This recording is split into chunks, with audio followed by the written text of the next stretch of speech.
या बातमीचे प्रायोजक आहेत सुप्रसिद्ध हॉटेल बडे पीर, लक्ष्मी मार्केट, विजापूर वेस्ट आणि दुसरी शाखा जिंदाशहा मदार चौक, सोलापूर। पत्नीशी झालेल्या किरकोळ वादाच्या रागातून एका 25 वर्षीय विवाहित तरुणाने शेतातील झाडाला गळफास घेऊन आत्महत्या केल्याची धक्कादायक घटना उत्तर सोलापूर तालुक्यातील देगाव येथे मंगळवारी दुपारी घडली। हिराजी मारुती देढे, वय 25, राहणार लक्ष्मीनगर, बाळे असे मृत तरुणाचे नाव आहे।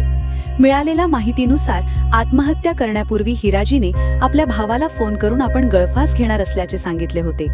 त्यावेळी भाऊ त्याला समजावून सांगत असतानाच त्याने टोकाचे पाऊल उचलल्याचे समोर आले आहे। काही महिन्यांपूर्वीच हिराजीचा प्रेमविवाह झाला होता।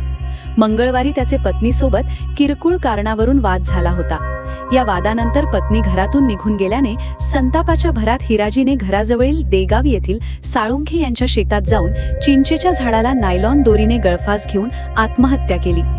दरम्यान देगाव शिवारात त्याची दुचाकी व मृतदेह आढळून आल्याने परिसरात खळबळ उडाली। घटनेची माहिती मिळताच सलगर वस्ती पोलिसांनी घटनास्थळी धाव घेतली।